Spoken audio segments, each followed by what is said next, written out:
If you really want to get raw on Monday nights, tune into the Beyond Ringside Radio Network at 9:30 p.m. Eastern, 8:30 Central Time for the Midnight Black Mass Podcast. Myself, the Reverend Dan the Dragon Wilson, along with the Strong Style Psycho Tank and Andrew Alexander, bring you a truly blood-curdling experience. Uncensored, uncut, and only on the Beyond Ringside Radio Network.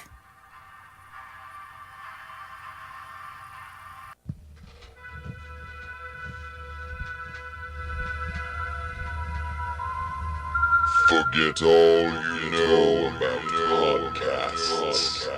We welcome you to an experience uniquely different.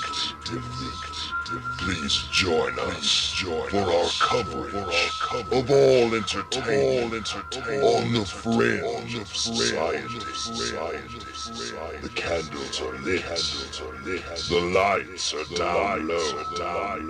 It is now time to welcome our host as he steps up to the pulpit. The sacrifice has been prepared for the midnight black mass.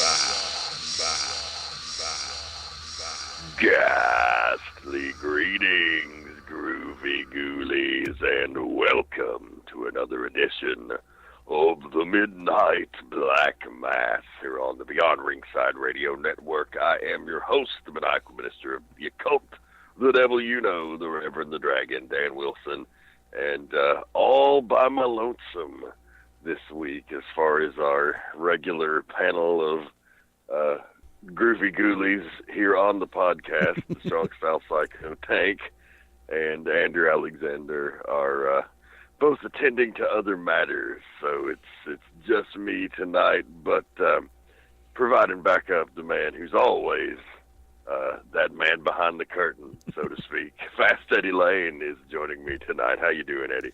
Doing wonderfully well. I don't feel another year older, even though that officially kicks in Saturday. And what is this I heard about Andrew's on special assignment trying to console the Jacksonville Jaguars cheerleaders and dance team? This confidential information. Oh, shoot. So. I'm sorry. No, actually, Andrew is under the weather. He's got a nasty case of this crud that's going around that, record high numbers of flu cases this year in 2018. And seems to be going around pretty bad. I'm trying to avoid it myself. I think my congestion here is probably just due to the weather changing, because that fucks me up every single time that happens. I feel you without fail. Like, if it's consistently cold for 2 weeks, then I'm good. But then the second it warms up for a day and gets cold again, I'm fucked. I feel your pain on that one, because with the temperature change going from, hey, cool, let's grab the sled, to, hey, let's grab the sunblock, to, hey, it's raining again, so here comes the humidity to screw with me that much more. I know what you're going through. Yeah, so it's not fun, but hopefully it's not anything worse.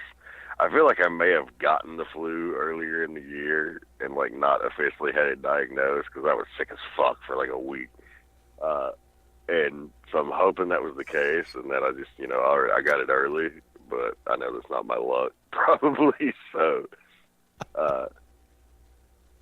So some real fucking old farts, we can talk about the weather and our health conditions and our fucking bowel movements, or we can, talk about some more entertaining things. Well, I can honestly sit back and say, even though we technically didn't do that much on air last week for the Beyond Ringside Radio Network, we were not shut down.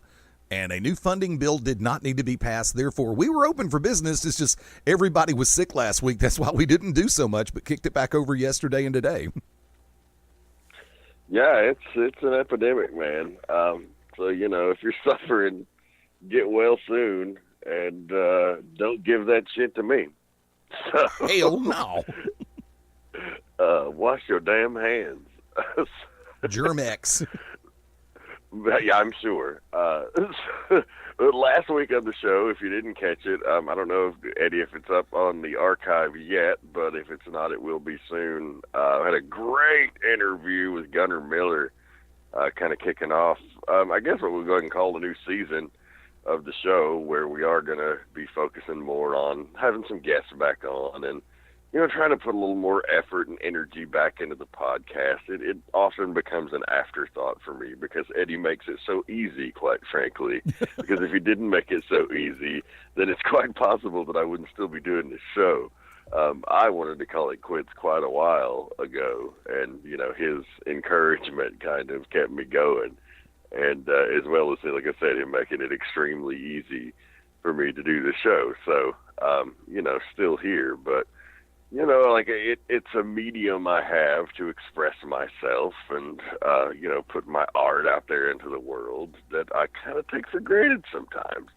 So I'm trying to, push back on that a little bit. And, 2018, hopefully you'll be in store for some pretty exciting stuff on the Midnight Black Mass. Not that Tank, me, and Andrew bullshitting about life and wrestling isn't entertaining, because it is. That's been a pretty big hit with people. It's been people fun. Have liked that. But, we can have that and then some bells and whistles also.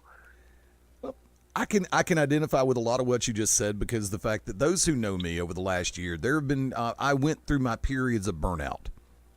And unfortunately, when I get burned out, the station is the first thing to suffer sometimes. And it comes at the weirdest times. I have to admit the fact that as far as WWE goes, I scaled way back on how much I was watching them. I concentrated more on NXT than I did on Monday Night Raw. I concentrated more on 205 Live than I did on SmackDown, and concentrated more on Impact and Lucha Underground and New Japan, because they seemed like the product was a little bit different. And when I did that, I started to get a little bit more reinvigorated, and the show content came a little bit more easily. And we've had some, just like you, we've had some great interviews over the run, and the official anniversary episode for Beyond Ringside is this coming Sunday, 5:30 Eastern time. And it gives me a chance to flash back, because, you're entering into season 8. We're heading for season 12. And for the current incarnation of Beyond Ringside, BR originally started late 97 on a little FM station in Birmingham called Planet Rock 92.5. And we've run the full gauntlet: local radio, syndicated radio, internet radio, all of the above. And before we go any further, when the Rev, and this fourth wall time, hi guys, when the Rev and I first started talking about bringing the mass over to BR, I wanted it. And I get asked the question about the Midnight Black Mass and the To Be Determined show, because they go in a slightly different direction language-wise. Well, okay. The Midnight Black Mass is the Rev's property. This is his baby. I'm just happy to play along every once in a while when I get the chance. Same thing with To Be Determined. They have things that they've done for an extended period of time. I didn't ask the Rev to change a damn thing when he came over here. Just like Wick over at TBD. I didn't ask him to change a damn thing. I do Beyond Ringside branded products on the hashtag HellDamnAss radio rule. But I'm not going to push that on anybody else, because I've always been a firm believer. Individuality, creative vision, and direction are what makes the shows great, unique, and different. Trust me, even though you may not hear me a lot of the times during the mass, I'm over here rolling, because when the Rev, Andrew, Tank get on a roll, I'm just sitting back going, I love this shit. So I just, as we're both headed for the new seasons and on the anniversary dates technically, I just want to say thank you. because I have a lot of fun over here. I mean, I would love to have the three of y'all here at Studio One with me, because we'd end up going in more directions than a compass with a magnet underneath. Yeah, that could be dangerous. Yeah. It's like when we were doing appearances together in Chattanooga. I wish we'd have had time to sit down and do a live MBM from Scenic City. Because when we'd have gotten kicked out of the high school. Nah. But I just want to sit back and say I do appreciate the fact that you hung in there, that you continue to do this, and I appreciate the fact that you that we're able to keep this over here on the Beyond Ringside Radio Network. Thank you. Yeah, man. Thank you. Thanks for having us, and like I said before, just making it easy, because it certainly entices me to do the show when I'm just not motivated to do it. And when I get motivated, hopefully I can bring you some pretty special stuff. And when I'm not, then at least hopefully the chemistry between me and Andrew and Tank, and just kind of letting you in on our world of friendship, will be entertainment enough.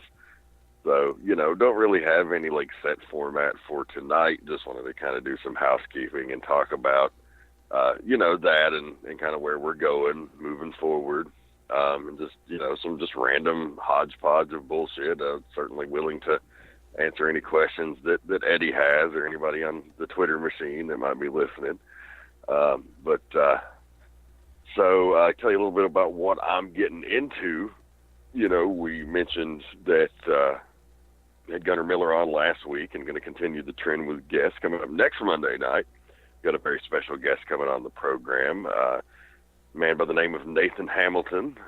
He's better known in the horror fandom world as Son of Celluloid, from the Son of Celluloid podcast and blog.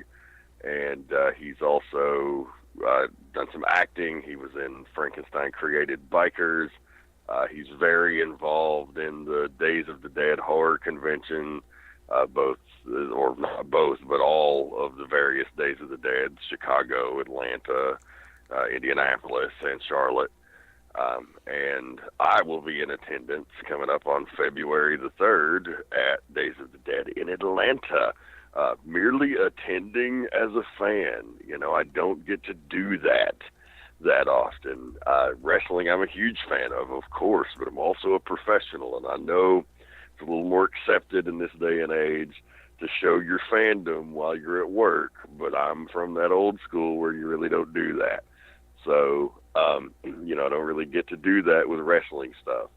But horror, I am the biggest fanboy for the horror genre, period.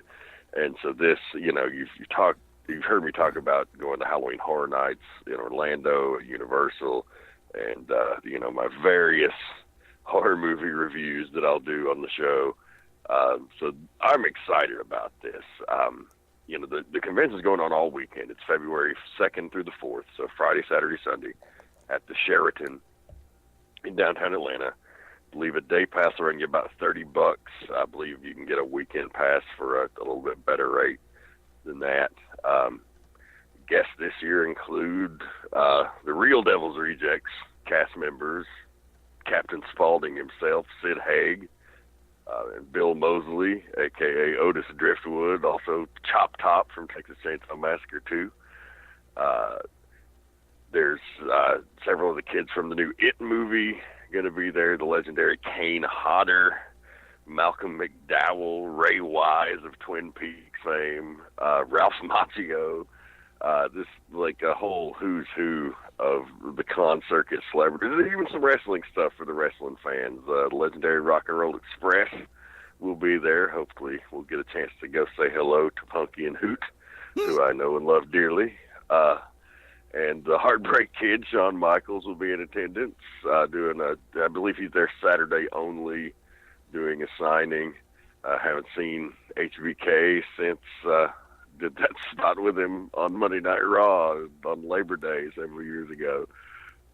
So, he'll probably be too busy for me to pop up and say hi, but still cool. And then Mean Gene Okerlund's going to be there.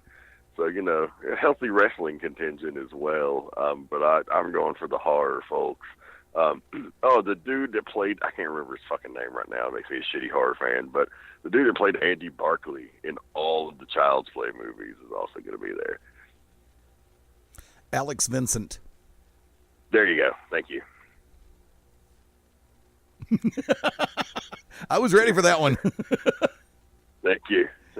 And actually, Yeah, so, you mentioned the Karate Kid. Ralph Macchio, William Zabka, and Martin Kove are all slated to be there. yes, and they're doing a special photo op with all three. So you got one baby face and two heels. Yeah, that's pretty awesome. They're also doing a fucking Outsiders photo op with Ralph Macchio and C. Thomas Howell. It was like, if I was made of money, I would pay for all of these. But I did buy one photo op that I couldn't turn down, and that was Sid Haig in the legendary Captain Spaulding makeup. Oh, yeah. So, it was a little pricey, but well worth it. How many... Wait a minute. I also remember Sid Haig. Wasn't he also in the 80s Queen Flash Gordon? Yes, he has been in like over 100 Ming the Merciless movies and films in his career. He was in the A-Team, Dukes of Hazzard, Miami Vice, the original Batman. He was the lead villain in Jason of Starcom.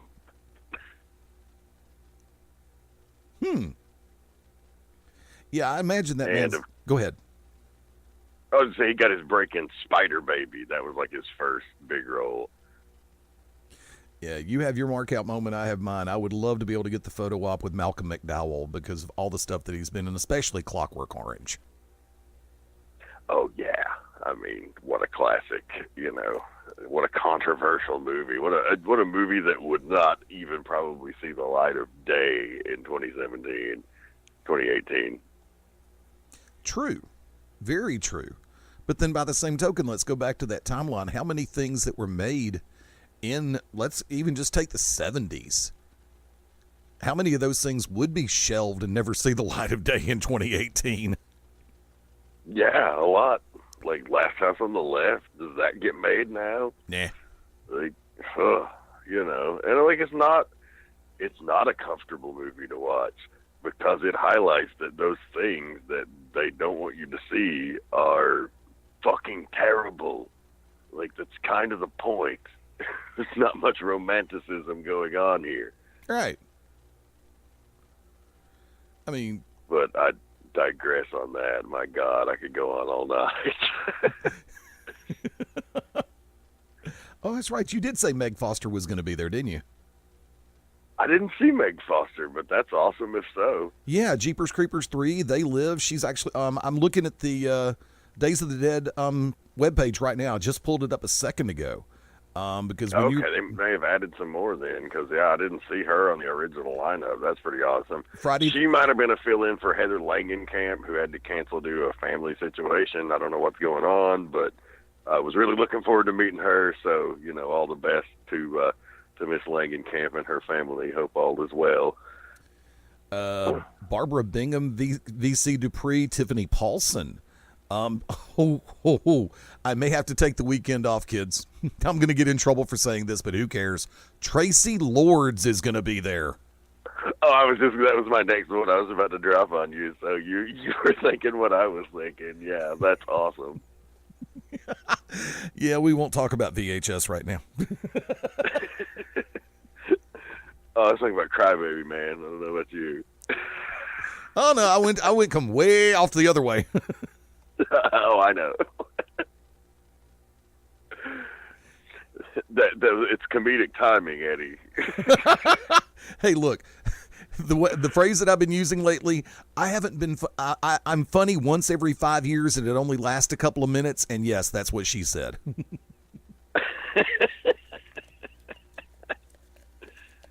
So yeah, I mean, Days of the Dead, like, it's a celebration of all the stars. Not only you get to meet all of these people, they have, you go to Dragon Con, you see all the costumes. You like horror movies, it's the same thing, but all horror costumes. And they're doing a big costume contest.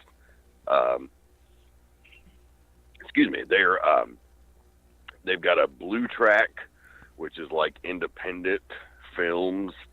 My buddy Phantom Troublemaker will be bringing his popular game show the Dirty Dirty Con game show from Dragon Con to Days of the Dead. And it'll also be having a lot of movie screenings.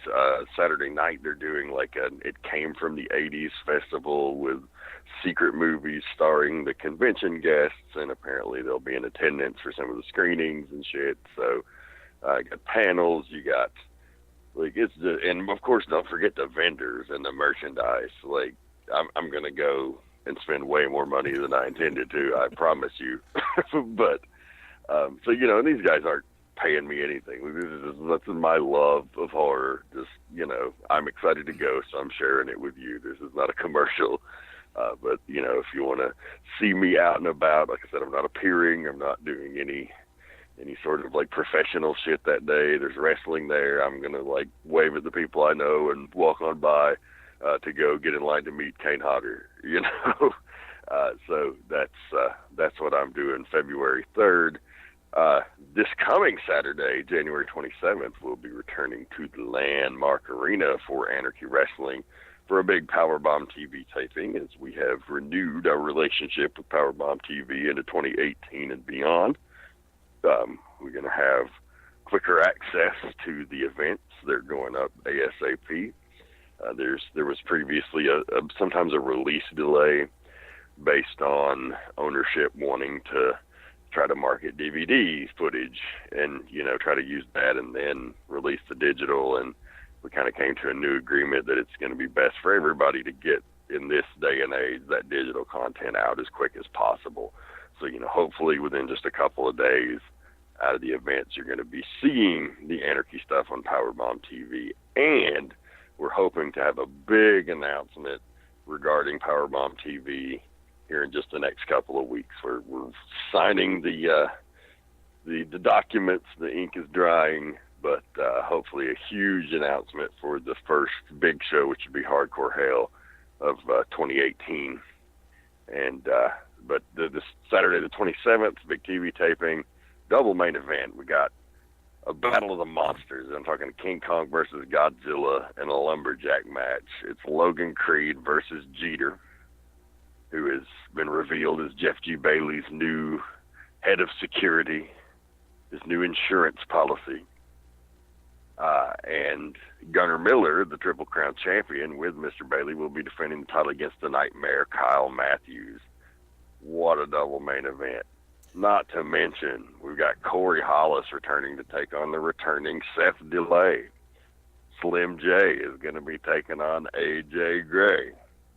Team Tag, the tag team champions, will be defending the titles against it's a non-title match, against Griff Garrison and Marcus Cross.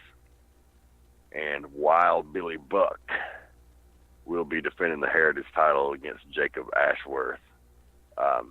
That and a whole lot more, folks. Like that's a hell of a lineup. You definitely don't want to miss it. Also, women's title will be on the line. Former champion Harlow O'Hara cashes in her rematch clause against the new champion Brooklyn Creed. Is she not the cutest little thing? Until the bell rings, then she's ferocious. Yeah, I know. Now, I've just got to throw this one out there, folks. Now, for those who don't know, the man that I refer to as, and have been calling from day one, the extinction level event, Logan Creed. This man hits the 7-foot range, 315 to 325, depending on what convenience store he's coming out of. Jeter is a hoss, look it up, HOSS, to the nth degree, and he is the big effing deal. Where are you finding the lumberjacks for this match? Granted, there are 30 NFL teams that linebackers are not doing anything right now. But other than the front four of the Atlanta Falcons, who in the hell's going to be the lumberjacks for these guys? Good question. That would be the entirety of the Anarchy roster. Strength in numbers will definitely be an asset. So that should make for an interesting conversation outside the ring. But not to mention what's going to happen inside the ring between those two guys.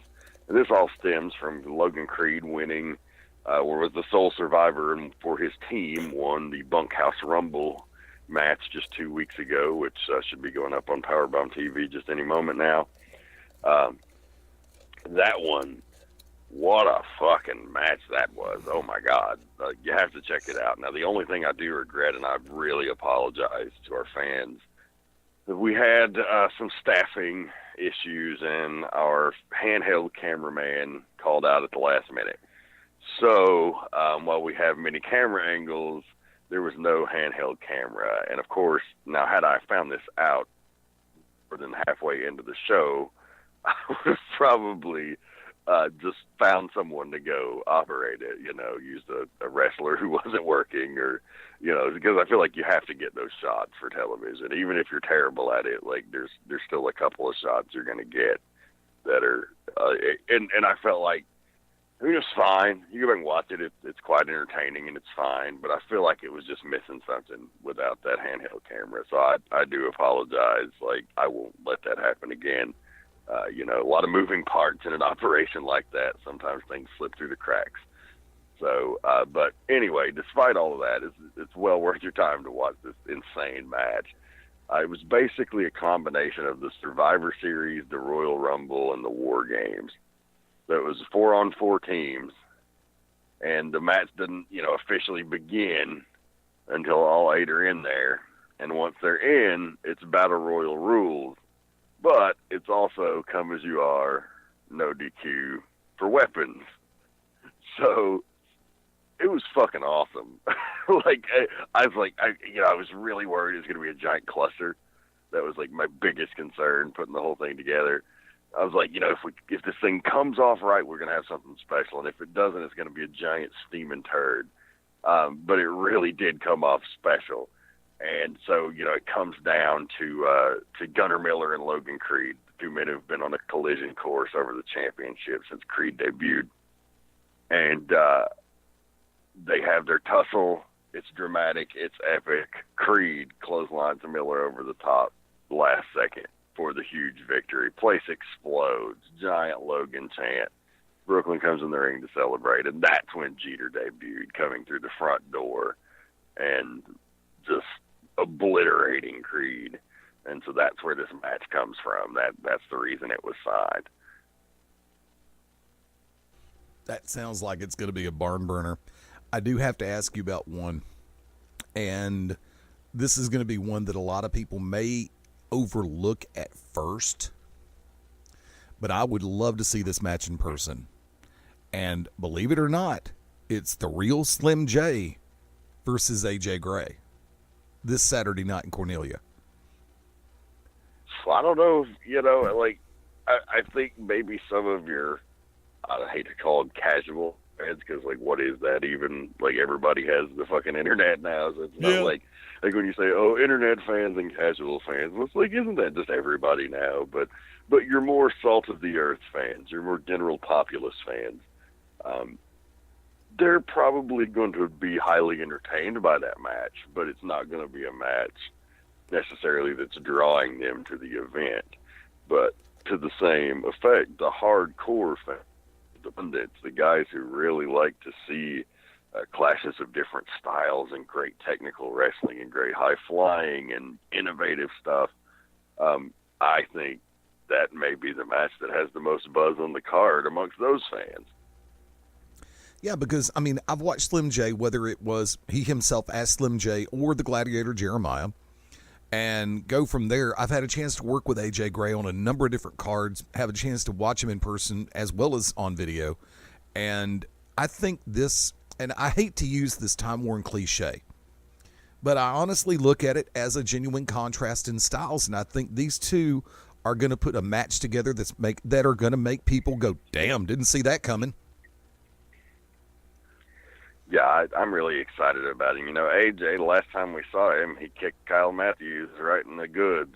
And so, he's kind of had a bit of an attitude change. It's going to be interesting to see how that plays against Slim J. And, Slim J, is he 100% for that attack from Corey Hollis and his then immediately, okay, so Corey Hollis gives him this double underhook pile driver. It looks like he broke his neck back at Christmas Chaos. And then he returns and competes in the Bunkhouse Rumble and gets busted wide open as a bloody mess. So, like, he's got to be worse for wear. AJ might be picking the bones.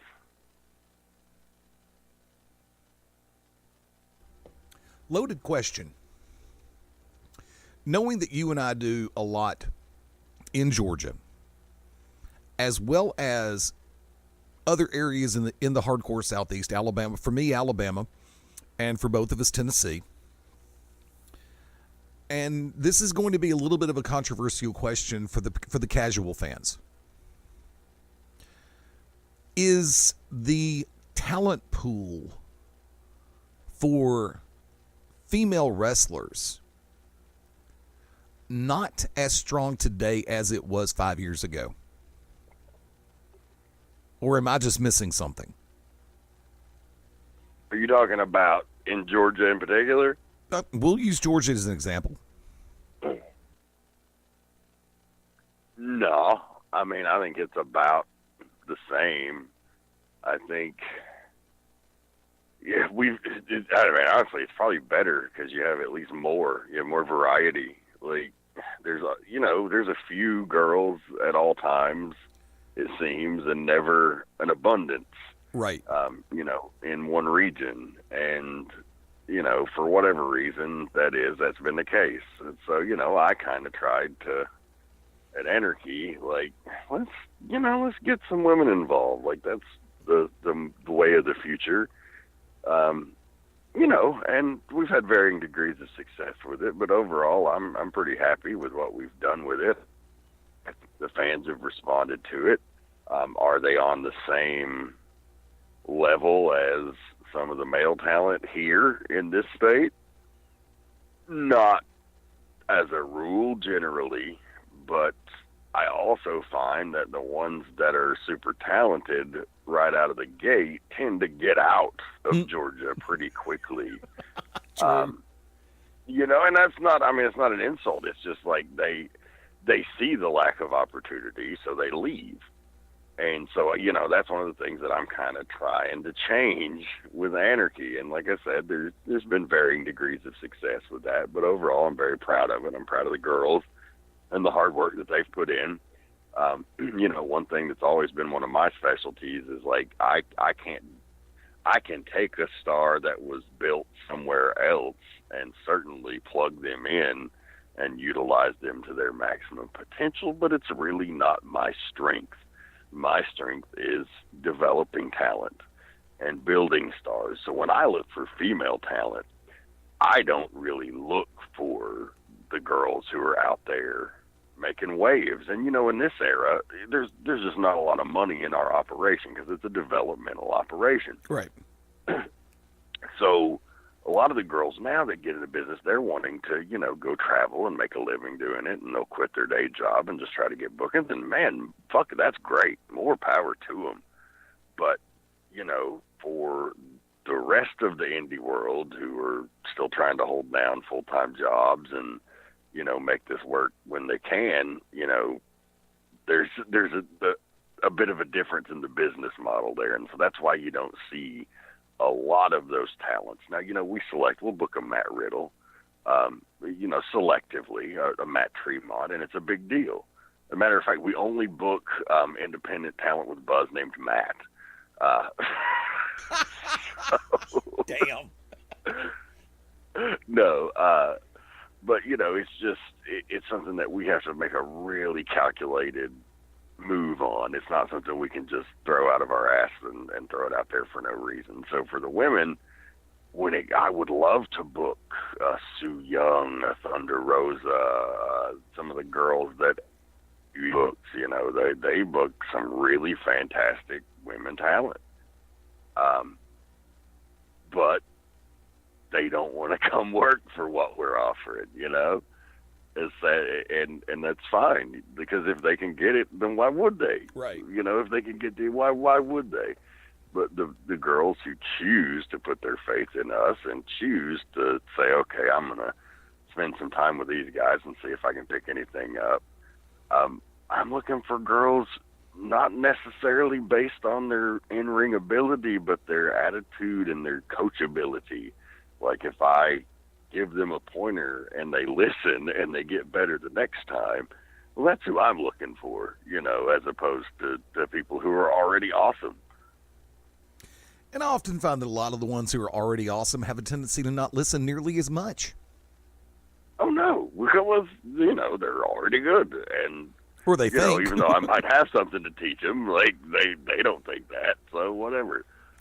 Yeah, but the reason why I originally asked is because you know that I've done work. I work with Peach State on a regular basis now. I'm back with them full time, and also did work with AWE for a while in Metro Atlanta, and that relationship ended a little while back.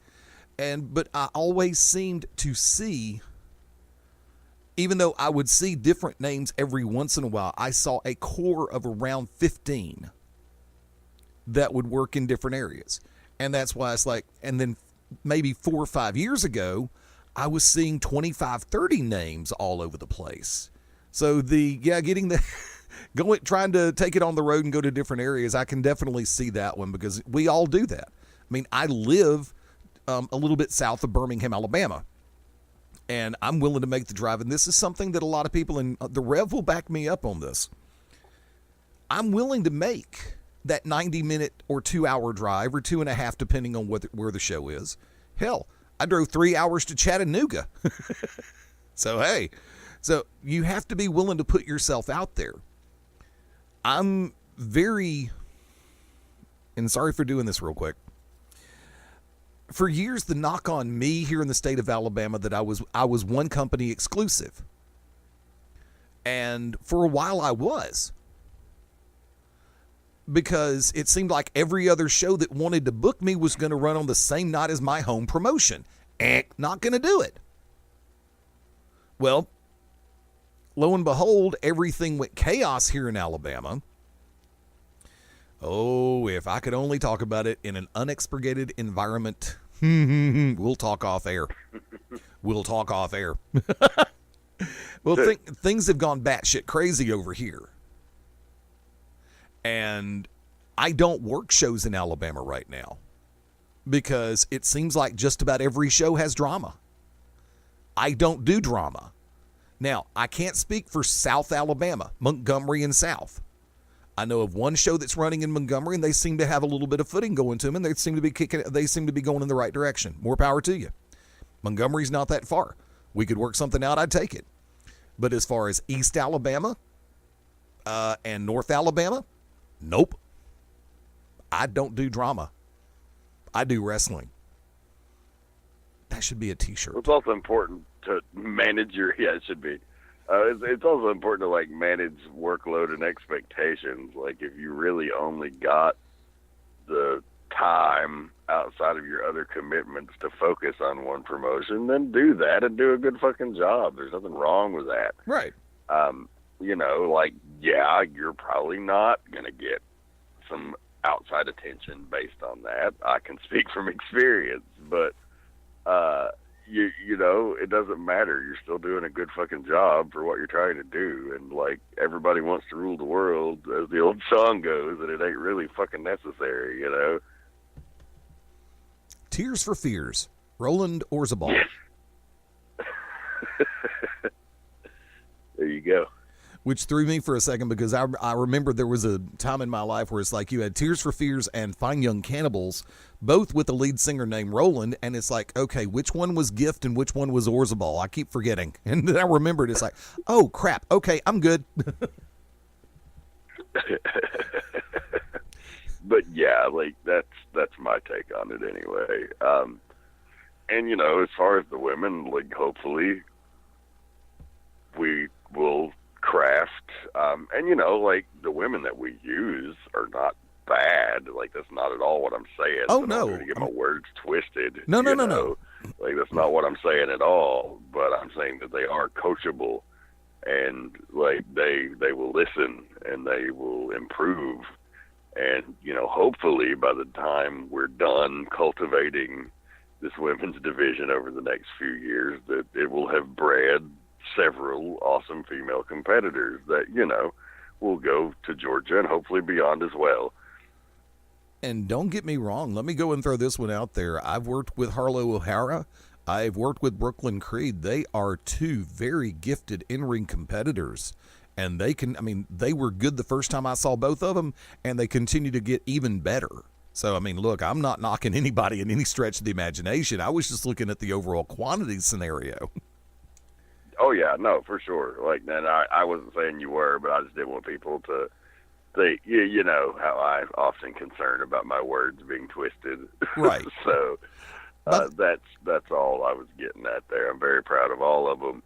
And, I work with them on things like, in-ring mechanics, but, I can only help you so much there. I'm going to send you to a Slim J or a Seth DeLay or somebody who can, coach you with more direct experience on that. What I'm going to work with you on is, psychology, the when to do things, timing, feeling out the audience, and a lot of the entertainment side of it, because the promo side, as I always say, is as or more important than the wrestling, because you got to sell the match. Right. A match is just a cold match with no proper build or emotion tied into it. So that's where all of that comes, and that's really where I work with them on their presentation and stuff like that. That I think you can see from Roxy to Crystal Rose, quite a. Even though they were fine competitors when they joined us, Roxy has been wrestling for years. Getting to work with us certainly put a little extra element of polish on their game. Oh, yeah. By the way, for the record, if you need a guest referee for the Brooklyn Creed Harlow O'Hara match, I do volunteer, and no, I will not take the finger poke of doom as a referee.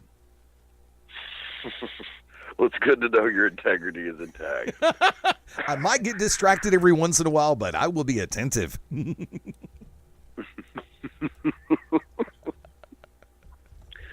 Jesus, Eddie. Turn into Andrew over here. Oh, dude, he wrote the book. I wrote the screenplay before the book.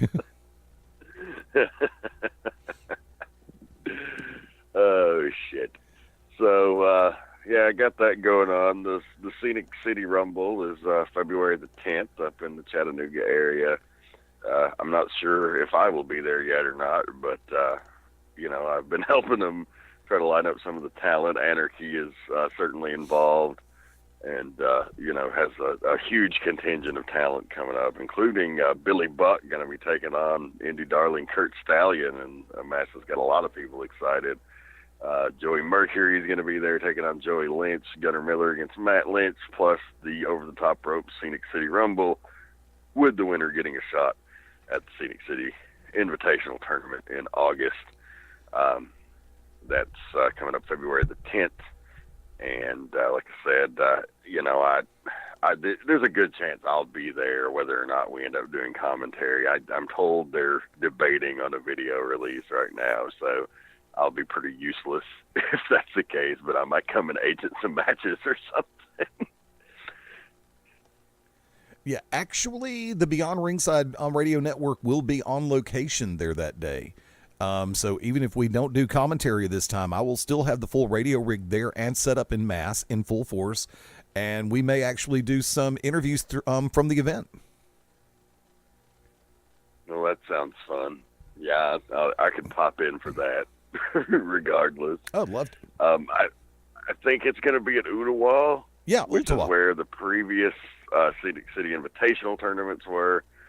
They may be moving that to a new venue this year, but there'll be more word about that. They've got a ton of schools in the area locked down on that Scenic City deal, so Scott Hensley and Ace Rockwell and the crew have done a good job with that, and they should continue to do that. I'm not really involved in much else wrestling-wise. The Anarchy thing is such a workload. I actually decided that I'm not going to take any extra bookings in 2018 other than the occasional Scenic City thing, because it's usually 5-10 minutes from my house. But, my Muggle job has, some responsibilities have increased there, and I'm doing all right, and I enjoy what I'm doing, and I like the wrestling as well, but I also want to invest some more stuff into this podcast and, start perusing some of my other interests a little bit. Like, I just don't feel like I have much else to prove, unless you want to give me, a ton of money. Like, it's going to be hard to get me out of the house other than my anarchy responsibilities, many of which I'll do remote. So, that's just the way 2018 looks for me. I'm in a really awesome place, and, I'm really enjoying my behind the scenes roles, and I'm not really interested in being a performer that much anymore. I just really love the backstage stuff and the booking and working with talent and that kind of thing. I feel you on that one. I mean, it's like, for me, I did the ring announcing for many, many years and still love to do it whenever I get the chance to. I'm just as happy being the person. I'm just as happy being on commentary right now as I was in ring announcing. Yeah, I mean, I even pulled myself off the commentary. I'm not saying I'm done with that, but at Anarchy, like I one thing I've been trying to do as we try to get this TV ready to roll into 2018 for some of these big things that we got coming up is, just fine tune the show and the things that weren't working. And not that my commentary wasn't working, but I just felt like my attention was so split. Something was suffering because I was on commentary. Like, that ended up being the case almost every show. There would be a miscommunication on a finish, or there would be, just some things that weren't supposed to happen in a match that did, that if I was back there, I would have policed it and said, no, don't do that, so I said, fuck, we got to get a commentary team. And it's almost as if it fell out of the sky for me, in that 3 arena legends hit me up about the same time. Well, John the Body Johnson, who was my regular partner in 2017 at Anarchy, but then Mr. Wildside Steve Martin came over from NCW to handle the play-by-play, and Al Getz came out of retirement to be color commentary. Really? So we have now a 3-man announce team, and it's 3 of the best announcers we ever had, and so I'm very excited for that in 2018. So, I might pull Bill Watts and pop out there for a match or two as the matchmaker, but that's my only on-air role now, is to just be the guy that comes out there and makes matches. Like, I'm not trying to get involved in any angles. I'm not trying to, I enjoy the backstage part of it. And not that I'm done as a performer by any means, but in wrestling, I'm kind of going to enjoy this part of it for a while. You might see me perform in other things, but probably not wrestling. Not for a while. I'll wait for October, because I know where you'll be. Well. Damn. Good laugh. Well, I don't know. Where will I be in October? Refresh my memory. I'm a lot of places. Because you always have a tendency. Now, you hid this past one, but you always have a tendency to make an appearance at Dragon Con. Well, Dragon Con's in August, usually, or the first week of September. I thought that fell closer to Halloween. I'm sorry. Dragon Con has been traditionally my only live appearance, and honestly, this is crazy sounding, I'm actually debating not doing it this year. Look, I'm actually clearing my schedule for Dragon Con this year. I'm not saying I'm not going. I might go, but I just don't. And I might throw on the shit and go out there for a laugh, but it's just, I don't feel like I serve a purpose there much anymore. Me thinks you think too much. Probably. I mean, not that I couldn't go out there and, it's entertaining and fun, but you know me, I like my shit to be meaningful, and I hate doing things that mean nothing. It's only meaningless if we think it means nothing. And that's probably a poor phrasing. It's not that it doesn't mean anything. It means a lot. You're in front of a huge crowd and they cut up and entertain. That's all great. Far from meaningless, but in terms of my contribution, because I'm beloved there, so I can't be a heel and do the things that make me useful. So I just kind of stand outside and cheerlead and face paint.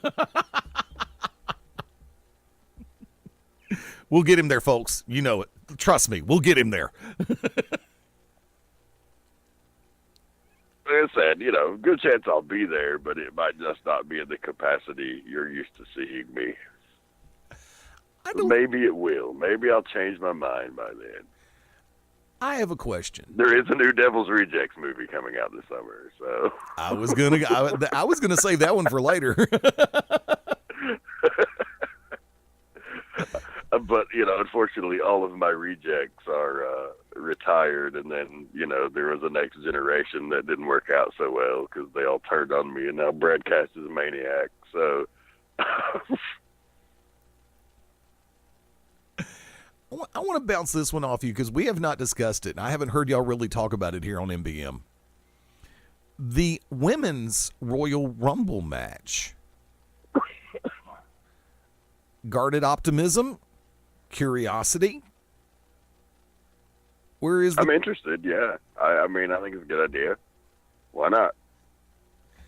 With the women's rosters being as strong as they are right now, not to mention the fact they've got call-ups they can do for NXT for one night only.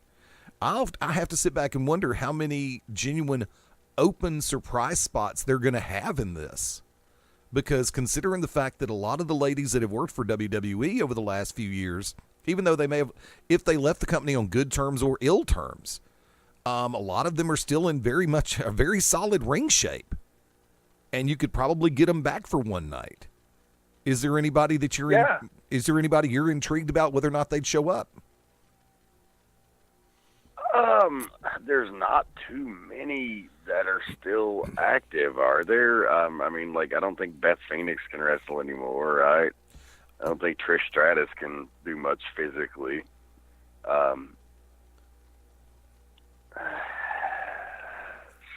So as far as who they're bringing back, I don't know. As far as who's there, Charlotte, Sasha, those girls are always super entertaining to watch. It'd be cool if I saw that Kairi Sane just got taken off the disabled list. So, she's always exciting to watch, and it'd be cool to see her. And yeah, man, I think it's a great idea. Why not? It's a little ambitious. Go for it. Now's the time if you're ever going to do that. I don't want to get a big debate sparked on intergender wrestling, but in my personal opinion, it's a better alternative than just integrating the whole thing. Yeah, I'm going to be honest with you. I'm really not a huge fan of the mixed match. Thanks, Brian. Thanks, Rob from Corner to Corner. The mixed match challenge. And it's I'm just not really aglow about this one. Of course. Are they doing the classic mixed tag rules where they have to tag in and out when the other gender gets in the ring? To my knowledge, yes. They had one show last week and I haven't watched it. It's on Facebook Watch, which, if you know me, folks, I've kind of shied away from Facebook. I do a little bit of Snapchat. I do a little bit of Instagram. Other than that, follow me on Twitter at your own risk because I'll end up pissing you off.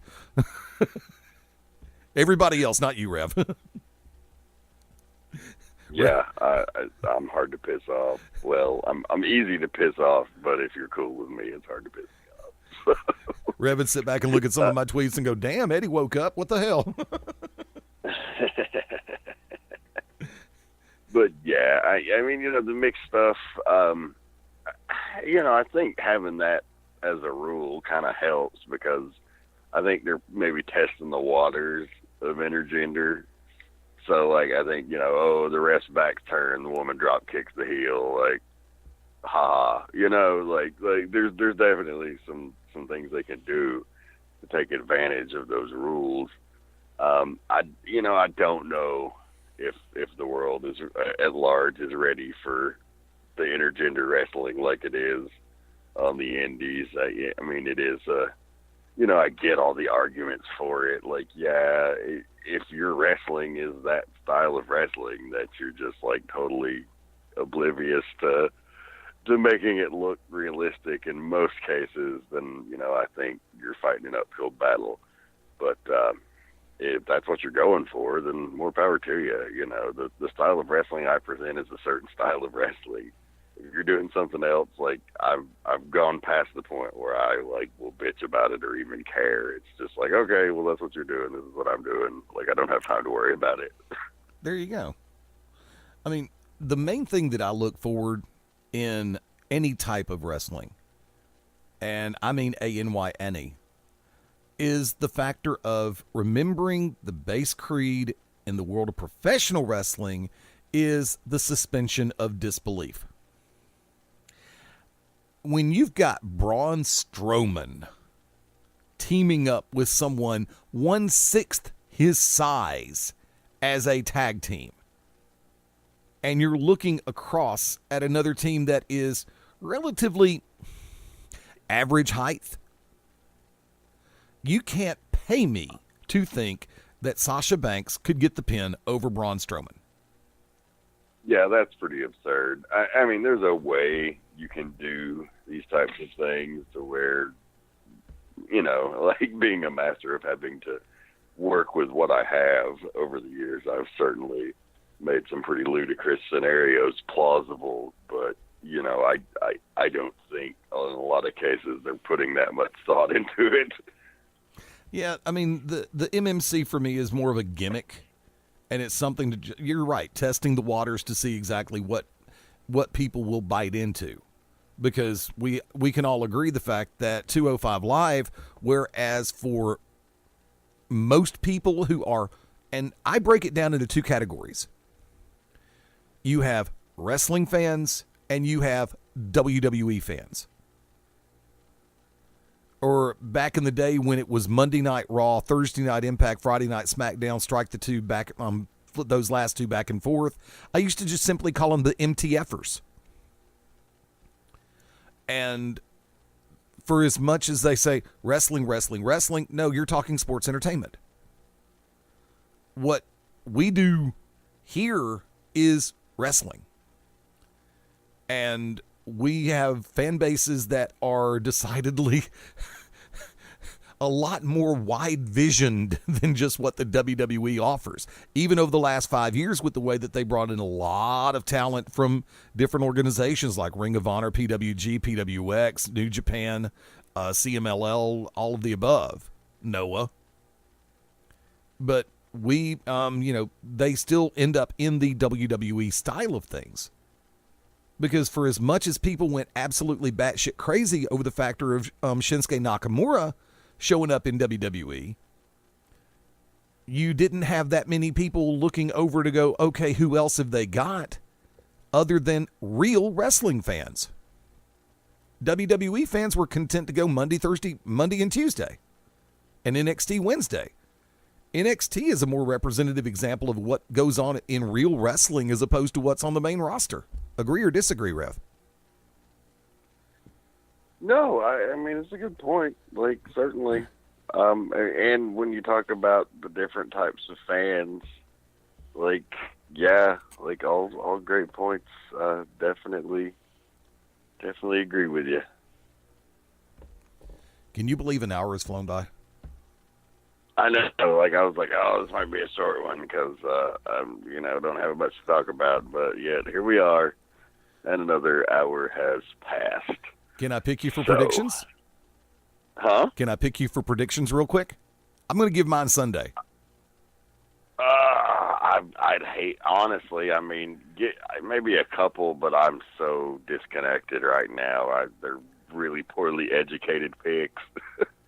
The main one one of the matches that I'm really paying attention to is the Sheamus Cesaro Tag Team Challenge match, or their Seth Rollins and Jason Jordan defending against Cesaro and Sheamus. I think this is a match that's going to steal the show.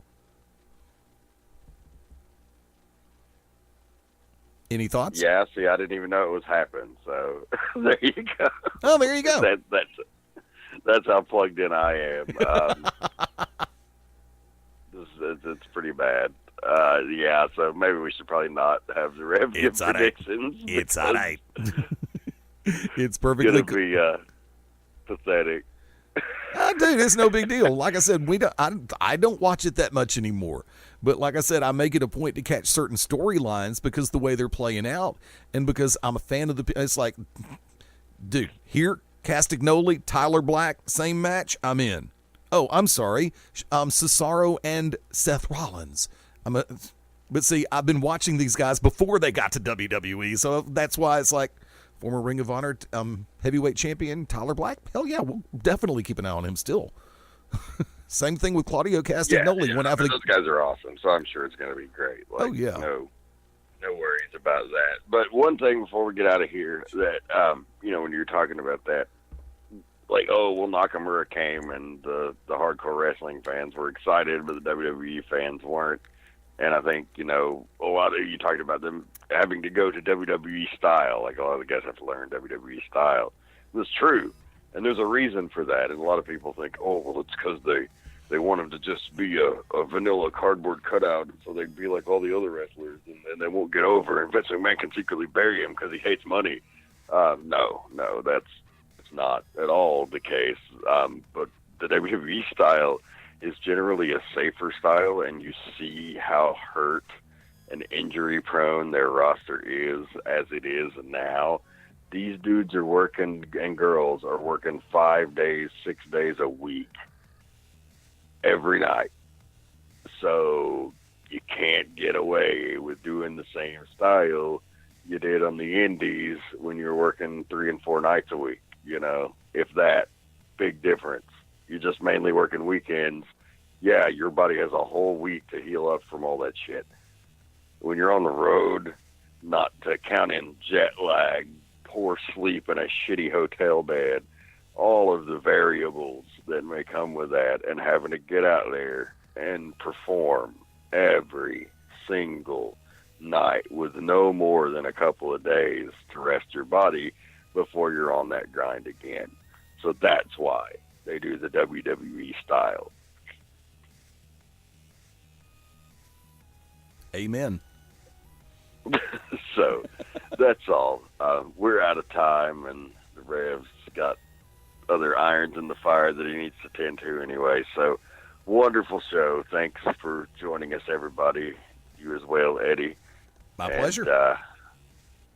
Follow me on Twitter, Dragons Rejects, Facebook.com/Rev, Dan Dragon Wilson, Anarchy Wrestling, Facebook.com/Anarchy Wrestling, and on Twitter @Anarchy Landmark. That's going to do it. Keep one foot in the gutter and one fist in the gold.